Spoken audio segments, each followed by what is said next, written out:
오늘의 성경 말씀은 열왕기상 11장 9절에서 13절까지의 말씀입니다. 열왕기상 11장 9절에서 13절까지의 말씀을 제가 봉독하겠습니다. 솔로몬이 마음을 돌려 이스라엘의 하나님 여호와를 떠남으로 여호와께서 그에게 진노하시니라. 여호와께서 일찍이 2번이나 그에게 나타나시고 이 일에 대하여 명령하사 다른 신을 따르지 말라 하셨으나 그가 여호와의 명령을 지키지 않았으므로 여호와께서 솔로몬에게 말씀하시되 내게 이러한 일이 있었고 또 내가 내 언약과 내가 내게 명령한 법도를 지키지 아니하였으니 내가 반드시 이 나라를 내게서 빼앗아 내 신하에게 주리라. 그러나 내 아버지 다윗을 위하여 내 세대에는 이 일을 행하지 아니하고 내 아들의 손에서 빼앗으려니와 오직 내가 이 나라를 다 빼앗지 아니하고 내 종 다윗과 내가 택한 예루살렘을 위하여 한 지파를 내 아들에게 주리라 하셨더라. 아멘. 오늘은 솔로몬 그러나 라는 제목으로 하나님의 말씀을 전하도록 하겠습니다. 우리는 평소에 그런데 혹은 그러나 라는 말을 자주 사용합니다. 이 단어는 앞의 문장이 긍정이든 혹은 부정이든 간에 그 뒤의 말에 있어서 반전을 주는 단어입니다. 3년 내내 전교 1등 학생, 그런데 알고 보니 전교생이 1명. 30년 된 아파트 5억 오르다. 그런데 이사 갈 곳은 없어. 우리의 인생도 그런데 혹은 그러나의 연속적인 반복 가운데 살아가고 있습니다. 가난하게 태어났어도 부유해질 수 있고 부유하게 태어났어도 가난해질 수 있어요. 공부를 잘해서 원하는 대학에 갔지만 취업이 어려울 수도 있고 대학에는 못 갔지만 일찍이 다른 분야로 취업을 하여서 훨씬 더 만족스러운 삶을 살아갈 수도 있어요. 세상의 사람들은 가정 형편, 배경, 인맥, 돈과 같은 요소들을 기준 삼아서 살아가고 있어요. 그러나 우리 그리스도인들의 기준은 오직 예수님이어야만 합니다. 예수님을 따라가느냐, 그렇지 않느냐가 우리 인생을 바꾸는 기준이 됩니다. 세상에서는 성공했지만 예수님을 믿지 않는다면 아무런 소용이 없어요. 그러나 세상에서는 남들이 알아주지 않는다고 하더라도 예수님을 나의 최고로 모시는 삶은 가장 값진 삶입니다. 영원히 주님의 자녀로 살 수 있다는 것만큼 행복한 삶은 없을 거예요. 그렇다면 우리가 지난주에 함께 나눴던 하나님의 마음에 합당했던 솔로몬의 인생의 끝은 어땠을까요? 드디어 솔로몬은 다윗의 뜻을 이어받은 성전 건축을 성공적으로 완료했습니다. 아버지 다윗이 성전 건축을 할 수 있는 모든 준비를 해줬음에도 불구하고 7년이라는 시간이 걸렸어요. 성전을 건축한 이후에 솔로몬은 다시 한번 하나님께 온전한 제사를 드렸고 또 백성들 앞에서 하나님께 영광을 돌렸어요. 그리고 그 후에 하나님께서도 다시 한번 솔로몬에게 나타나셔서 너와 내 후손들이 나를 끝까지 배신하지 않는다면 나도 너희와 영원히 함께할 것이다 라고 약속하십니다. 솔로몬이 그렇게 행복한 여생을 보냈으면 참 좋았을 텐데 솔로몬의 끝은 그렇지 않았어요. 자신의 아내였던 바로의 딸 이외에 수많은 이방 여인을 사랑하게 됐고 그 결과 후궁이 700명, 첩 300명을 곁에 두게 되었습니다. 그리고 그 이방 여인들이 따르고 있던 우상들을 똑같이 섬기게 됐고 또 그 우상들을 위한 산당들도 지어주었습니다. 그렇게 솔로몬은 하나님을 떠났고 하나님도 그에 따라 조치를 취하셨어요. 영원히 하나님만 따를 것 같았던 솔로몬이 그렇게 변했던 이유가 과연 무엇일까요? 하나님과의 관계가 영원할 것이라는 믿음 가운데 숨겨져 있는 오해는 무엇일까요? 먼저 하나님과의 약속은 절대로 깨질 수 없다는 오해입니다. 오늘 본문을 보니까 솔로몬이 마음을 돌려서 하나님을 떠났고, 이전에 2번이나 솔로몬에게 나타나셨던 하나님께서 당신을 향한 솔로몬의 마음이 떠난 것을 보시고 진노하셨다고 기록하고 있습니다. 그런데 하나님께서 솔로몬에게 언제 나타나셨을까요? 첫 번째는 우리가 지난주에 함께 나눴던 말씀 중에서 솔로몬이 하나님께 1000번제를 드렸더니 하나님께서 꿈에 나타나셨다고 말했었습니다. 솔로몬이 자기의 영광을 위해서 하나님께 제사 드린 것이 아니라 하나님의 백성을 잘 다스릴 수 있게 해달라고 하는 그 지혜를 달라고 하셨던 그 마음을 기특하게 보셨다고 했어요. 그리고 두 번째로는 열왕기상 9장에 보니까 솔로몬이 성전과 왕궁을 건축한 이후에 하나님께서 그에게 나타나셨다고 기록하고 있어요. 그런데 하나님께서 2번째로 나타나셨을 때에는 첫 번째로 나타나셨을 때와는 다소 다른 분위기를 풍기고 있습니다. 하나님께서 솔로몬에게 나타나셔서는 솔로몬, 너하고 너의 후손들이 만약 나를 따르지 않는다면 너희를 이스라엘에서 끊어버리겠다라고 말씀하신 거예요.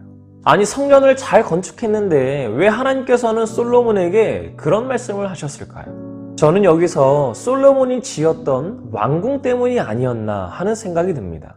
열왕기상 7장을 보면 솔로몬이 자기의 왕궁을 13년 동안 건축했다고 기록하고 있습니다. 솔로몬이 자기의 왕궁을 건축했다는 기록은 성전 건축을 완료한 시점과 또 성전 외부의 놋기구들을 소개하는 시점 그 사이에 위치하고 있어요. 솔로몬이 하나님의 성전을 짓는 데에 7년, 자기의 왕궁을 짓는 데에 13년. 즉 이 말은 솔로몬이 통치를 시작하고 난 이후 20년 동안은 건축하는 데에 굉장히 많은 힘을 썼다는 거예요. 아니, 성전을 짓는 데에 7년이 걸렸는데 왜 왕궁을 짓는 데에는 13년이나 걸렸을까? 누군가는 이렇게 말해요. 성전을 짓는 데에 비교적 짧은 시간이 걸린 이유는 그 아버지 다윗이 성전 건축을 위한 모든 준비를 해놨기 때문이라는 거예요. 그리고 궁전은 성전보다도 더 다양한 용도들이 요구되었기 때문에 필요한 방들, 필요한 공간이 많았기 때문에 오래 걸렸다는 거예요. 일단 기본적으로 왕의 침실이 있어야 할 것이고, 또 왕이 신하들을 만나고 회의하는 곳도 있어야 되고, 또 손님을 맞이하는 곳도 있어야 되고, 이런 여러 가지 공간들이 필요했다는 거예요. 그런데 다시 생각해보면 다윗이 왕이었을 때에도 이미 궁전이 있었을 텐데 왜 굳이 다시 궁전을 지으려고 했을까요? 그리고 영어 성경을 보니까 솔로몬이 왕궁을 13년에 걸쳐서 건축했다는 기록에 이런 말이 붙어 있어요. 영어 성경 NIV와 킹제임스 버전은 이렇게 되어 있습니다. However, 그리고 but. However, but. 이것을 해석하면 그러나 라는 거예요. 히브리어 원어 성경에도 이 부분이 해석하면 그러나 라고 기록되어 있습니다. 즉 열왕기상 6장과 7절을 이어서 말한다면 이렇게 되는 거예요. 솔로몬은 하나님의 성전을 짓는 데에 7년이 걸렸다. 그러나 자기의 왕궁을 짓는 데에는 13년이 걸렸다. 즉 성경의 기자는 이 사건을 짧게 다루면서 솔로몬의 왕궁이 하나님의 성전을 건축한 것과 연관이 있다. 그리고 솔로몬의 왕궁도 하나님의 통치를 상징하는 장소이다 라는 것을 말하고 싶었던 것과 동시에 솔로몬이 왕궁을 지을 때 어떤 마음을 가지고 있었는지를 간접적으로나마 표현하고 싶었던 것이 아닐까 하는 생각이 듭니다. 즉 솔로몬의 왕궁을 건축한 이 사건은 긍정적으로 볼 수도 있지만 부정적으로도 볼 수 있다는 거예요. 아마도 이때부터 솔로몬의 마음에는 아주 작은 교만이 싹트고 있었던 것이 아닐까 하는 생각이 듭니다. 하나님께서는 우리와 하신 약속을 절대로 잊거나 먼저 파기하시는 분이 아니세요. 나는 너한테 필요한 것을 줬고 혹은 그 이상도 해줄 수 있어. 그런데 너는 나에게 뭘 해줄 수 있는데? 야야, 이거 생각해보니까 내가 손해야. 우리 없던 일로 하자. 이렇게 말씀하시는 분이 아니라는 거예요. 그렇지만 내가 먼저 하나님을 배신함으로 인해 하나님과 우리의 약속이 파기될 수는 있어요. 그 배신의 시작은 의외로 아주 작은 지점, 겉으로 보기에는 전혀 표시가 나지 않는 아주 작은 지점일 수도 있다는 거예요. 두 번째로 반드시 나를 통해서만 역사하실 것이라는 오해입니다. 솔로몬에게는 너무나 많은 것들이 주어졌어요. 지혜는 물론이거니와 부와 명예도 주어졌습니다. 솔로몬도 사람인지라 자기가 모든 것을 가지고 있었지만 더 가지고 싶었던 욕구가 있었던 것 같아요. 그렇게 한 여자에게 만족하지 못하고 1000명이 넘는 여자를 자신의 품에 품게 된 거예요. 저는 이런 욕심의 시작도 바로의 딸을 자신의 아내로 맞이한 그 시점부터일 거라고 생각을 합니다. 만약에 모세율법을 정확하게 지켜서 이스라엘 여인을 자신의 아내로 맞이했다면 어땠을까요? 하나님께서는 이방 여인과 결혼하지 말라고 말씀하신 분명한 이유가 있었습니다. 이방 여인과 결혼하게 되면 그 아내가 섬기고 있는 우상을 따라 섬길 수 있는 유혹이 있었기 때문이에요. 그런데 솔로몬의 아내는 공식적으로만 1000명입니다. 얼마나 많은 우상들을 들여왔을 것이고 또 얼마나 그 우상들을 위한 산당들이 세워졌을까요? 이 아내가 자신의 우상을 위한 산당을 세워달라고 하면 또 저 아내가 또 내 우상을 위한 산당을 세워달라고 막 요청했을 거예요. 그렇게 이 여자 저 여자 수많은 아내들의 요청을 들어주다 보니까 수많은 우상을 위한 산당들이 세워졌을 겁니다. 그렇게 수많은 우상들을 섬기다 보니까 자연스럽게 솔로몬의 마음에 하나님이 지워졌을 거예요. 하나님께서 가장 싫어하시는 것이 우상 숭배입니다. 오죽하면 모세에게 십계명을 주실 때 가장 먼저 말씀하신 것이 나 외에 다른 신을 만들지도 말고 섬기지 말라 라고 하셨던 말씀이셨겠어요. 솔로몬과 그의 후손들이 영원히 왕위를 유지해 주겠다고 했던 약속의 조건을 먼저 파기한 쪽이 솔로몬이었습니다. 그래서 하나님께서는 솔로몬에게 이렇게 말씀하세요. 네가 했던 일들을 네가 알고 있지? 너와 내가 했던 약속을 네가 먼저 지키지 않았으니까 반드시 이 나라를 너에게서 빼앗아서 너의 신하에게 주겠다.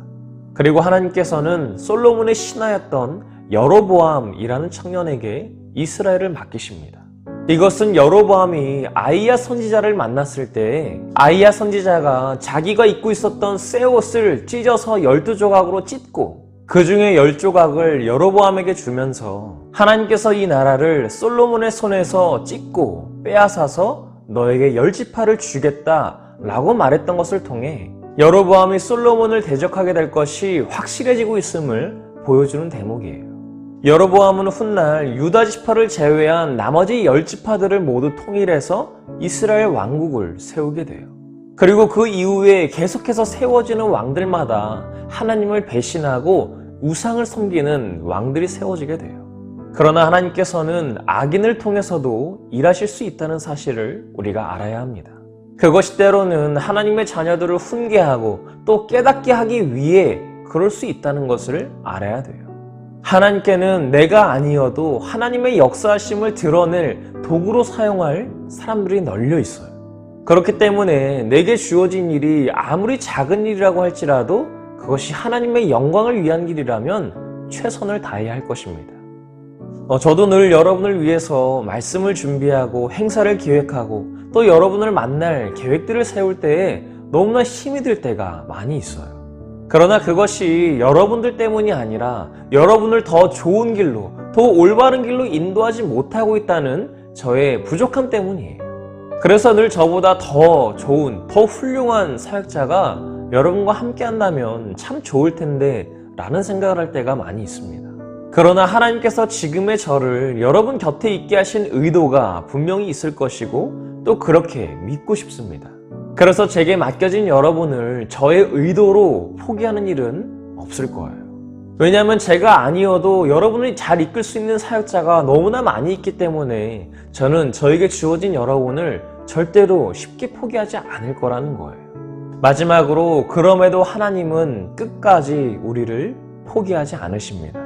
그렇게 진노하시는 하나님께서 솔로몬에게 그의 나라를 빼앗아서 너의 신하에게 주겠다라고 말씀하시는 그 순간에도 하나님의 사랑을 느낄 수가 있어요. 그러나 너의 아버지 다윗을 봐서라도 너의 시대에서는 그렇게 나라를 쪼개지 않을 것이고 너의 아들의 때에서 그렇게 할 것이다. 그리고 또 다 빼앗지는 않을 것이고 나를 위한 한 지파를 남겨둘 것이다. 하나님을 배신하면 이스라엘을 빼앗아서 다른 사람에게 주겠다고 하셨던 그 하나님의 약속을 지금 이행하고 계신 거예요.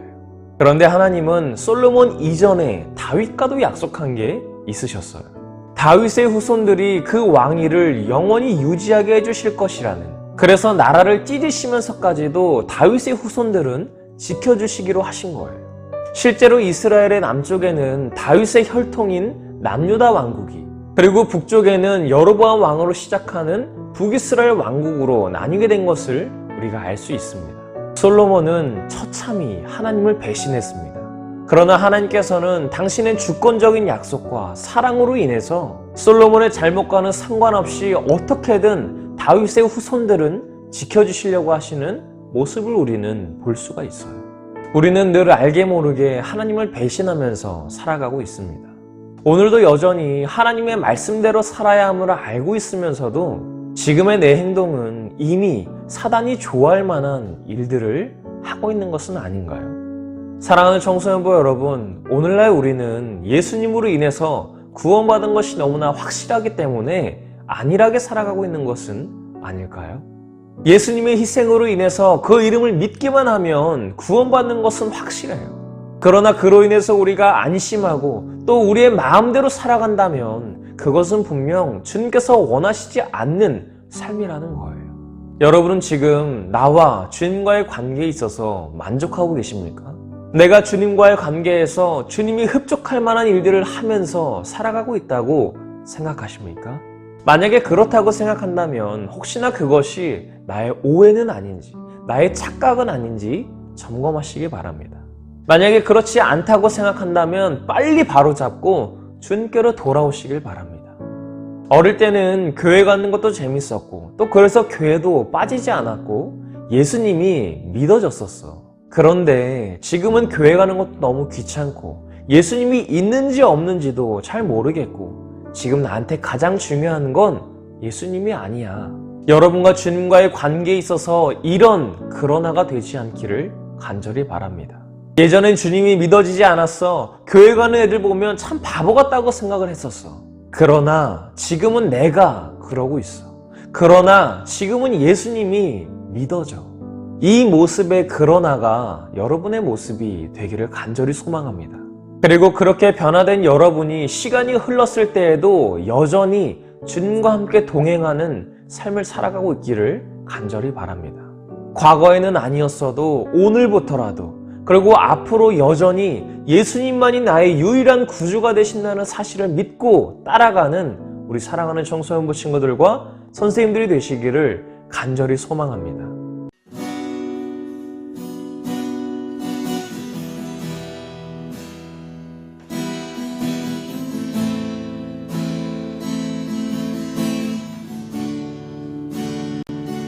귀하고 아름다운 나의 사랑아,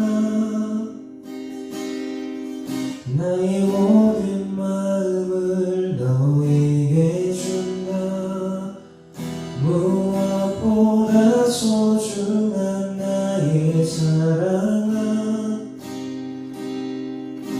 나의 모든 정성을 너에게 준다.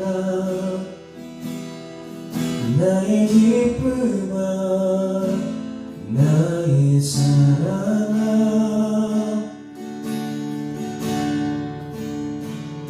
어디에 있든지 무엇을 하든지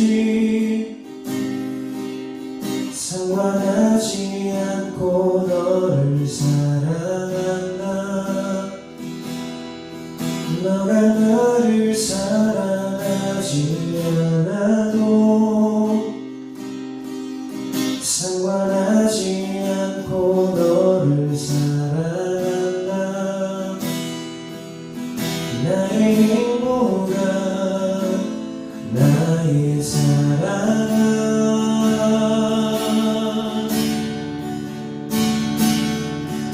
나는 언제나 너를 사랑한다.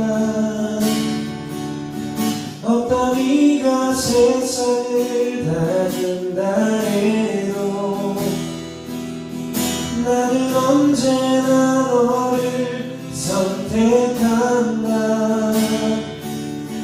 내 모든 것을 포기한대도 나는 너를 선택한다. 나는 언제나 너를 선택한다. 어떤 이가 세상을 나는다 해도 나는 언제나 너를 선택한다. 내 모든 것을 포기한 대로 나는 너를 선택한다.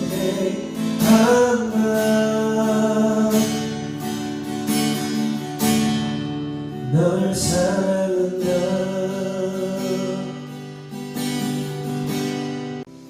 이 시간 함께 기도하실 때 주님과 나와의 관계를 점검해 보시길 바랍니다.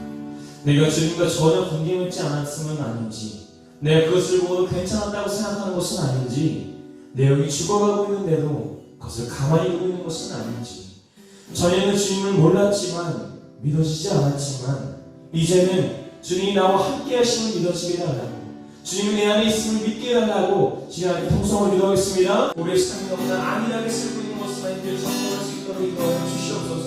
우리의 마음에 주님이 있는지, 우리 마음속에 주님이 온전히 들어와 있는지를 점검할 수 있도록 인도하여 주시옵소서.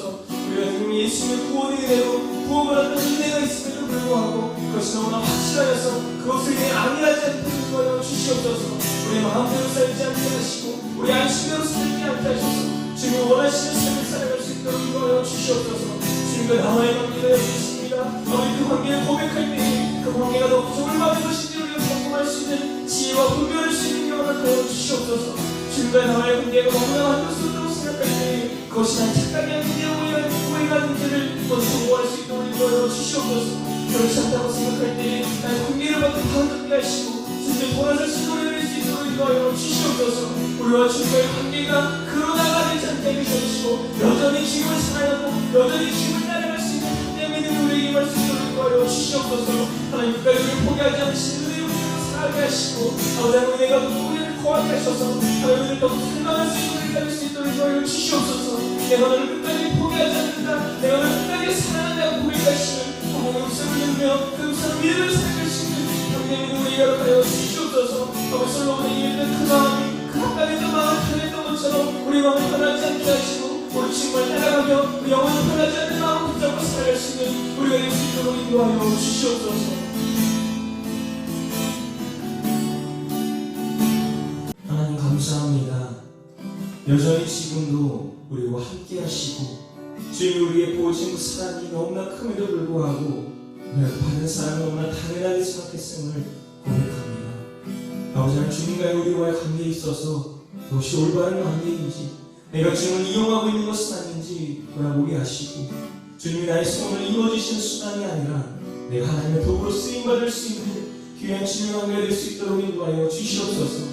이 말씀을 들고 나아가는 우리 사랑하는 청소년 친구들과 선생님들에게 함께하여 주옵시고 일주일을 살아갈 때마다 그 말씀을 통해서 부으신 은혜가 우리 안에 임하게 하시며 그 말씀을 붙잡고 살아갈 수 있는 담대한 믿음을 우리에게 허락하여 주시옵소서.